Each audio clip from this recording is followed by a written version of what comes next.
kick these off. So that's quite an honor to follow you, Carmen, and congratulations on your award. I have the also unique distinction this evening of being the only person standing in between you and whatever child care you have at home. The Washington Nationals are about to begin any minute now, and you know, your lovers or your spouses or whomever. So I'm doing my best here. And dessert's coming around, so make sure you clink everything as loud as you can, so you know I can just shout louder. But so thank you, Jonathan, my good friend and successor here at Spectrum. Also want to thank send a big thank you out to the PRSA National Capital Chapter. Sabrina, you and your volunteers for all your hard work in this week's program and the events tonight. So I just want to give you all a round of applause. And to the Todd Award recipients for your excellence in public relations and campaigns and tactics. Again, you know, terrific work that we've seen here tonight. So thank you very much for being here. Now, because I need a ride home tonight and my family is with me, I need to point out and acknowledge my wife, Christine Seng, who I do love very much. So she's over at that table over there. Our son, Bobby, his friend, Caitlin, is with us. My mom, Joyce Seng, is here, and my sister, Mary. Now, and I'll give them my applause. So now I want to say, you know, anybody in the room who has a mom, you know, my mom, I have a special relationship. She actually gave birth to me many years ago. And I just want to say, you know, Mom would say to me in my older years, John, when are you going to make something of yourself? Remember last week, Mom, you actually said that to me. So I really thank you for that.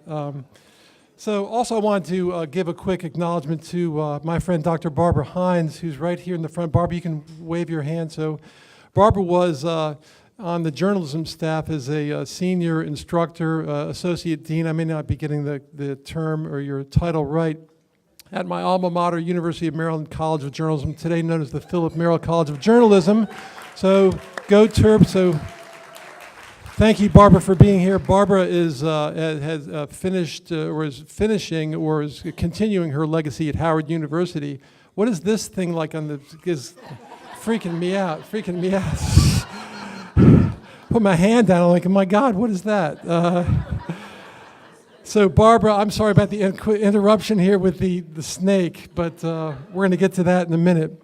And of course, my longtime friends and colleagues, Darby Pearson, Rosal Bacano, and Pam Lippincott, sitting at the Spectrum table also. So thank you very much.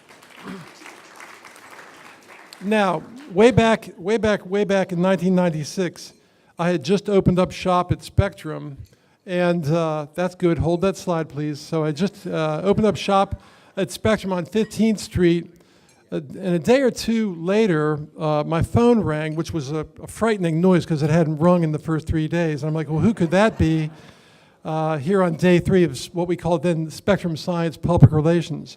And so I recognized the voice, and it was the voice of a good friend who that time was with a prominent media company, but none other than Danny Selnick himself. So Danny, I just wanted to thank you for really, this is in all serious vein, Danny, your friendship and your thoughtfulness in reaching out to congratulate me in starting Spectrum meant more than you realize. And he called and, surprised that nobody in the room, made an appointment with me to call on and sell his wares, which he's succeeded doing many times with us. So Danny, I just wanted to thank you. I'm not going to thank you for dressing up like some freak, but I do. I know you're trying to do a job. It's a great job you're doing. Yeah, all for me. Thank you very much. So, so now, if we can go to the slide presentation, going back about 40 years, I met my soon-to-be wife, Christine, at Sears in White Oak, Maryland. Now, she is beautiful, just as beautiful today. She'll be sitting right at that tape if anybody would like to go take a walk on by. But and that's not also, I want to say here, as far as automobile mechanics go everywhere, it's wrong. Any misperception you have about auto mechanics, we are fine, upstanding people. You know, we treat everyone with dignity. You know, you had it all wrong. But Christine has always supported me at 100% in spirit and practice for many years before and throughout Spectrum, and I thank you, Chris, for all your love and support. On the strictly business front, 3 people stand apart as influencers to me, really helping me in the early part of my career in New York for about 10 years. Chuck Mano here was a New York-based film producer who showed me how all the moving parts come together in producing a creative product where you really don't get a second chance too often. He's passed away, but I still feel it's important to thank these people. Next, a New York Broadway press agent, Al Davis. Al took me to a much higher level in how to get ink, and for those younger folks in the room, how to get ink means publicity. And for those even younger folks in the room, publicity, well, see me after the program and we'll talk about what that really means. So, and then next, Dr. Ken Rabin, and how appropriate that Ken is in Nat's attire as we're about to throw out the first pitch. My mentor in the health and life sciences storytelling space. So he always said, John, the best kind of public relations is based on real behavior change, performance, and action. And he knew how to add very rich texture to science and storytelling. So applying all these learnings in the healthcare category, making a difference in people's lives, as Jonathan shared a little earlier, telling stories of science and medicine, I highly recommend healthcare PR. I feel it is truly a higher calling, and not to disparage or look down my nose at any other fields, but I truly feel there's a certain responsibility in healthcare that we have. So I wanted to share just a few quick snapshots defining moments for Spectrum and our Global Health PR partnership.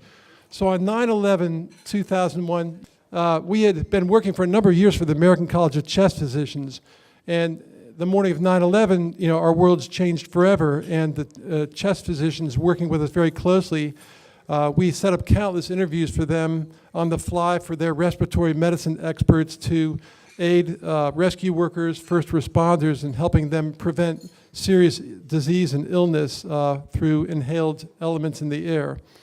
Next, there was a life-changing experience of working with hundreds of cancer survivors through the 2005 through 2008 or 9, I believe, Bristol-Myers Squibb Tour of Hope, working with, as I say, these hundreds of cancer survivors, cancer research advocates, and also cancer advocates.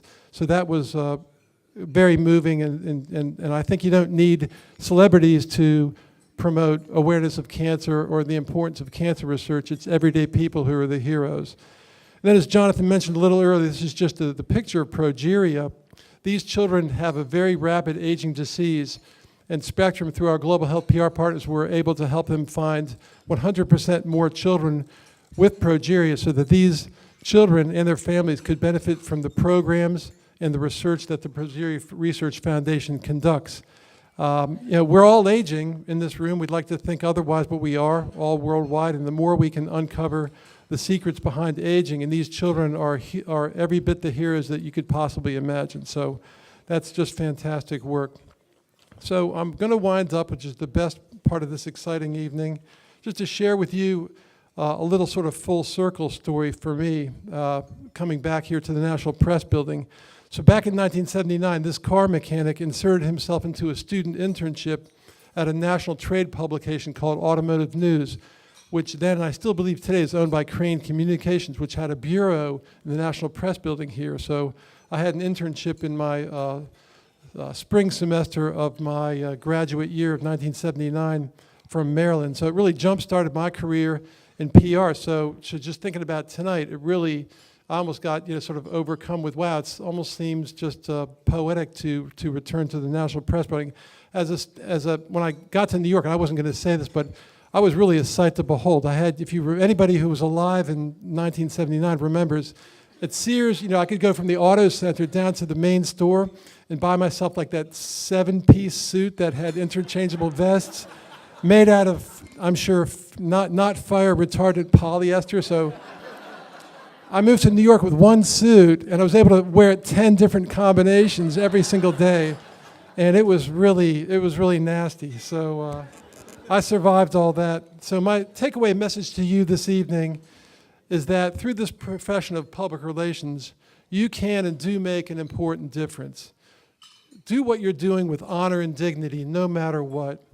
And with your creativity, communication skills, and resourcefulness exhibited here tonight, and operating at the intersection of new information and the public interest, in other words, public relations, you can promote a change for the better. And wouldn't that be a nice thing in this town? So,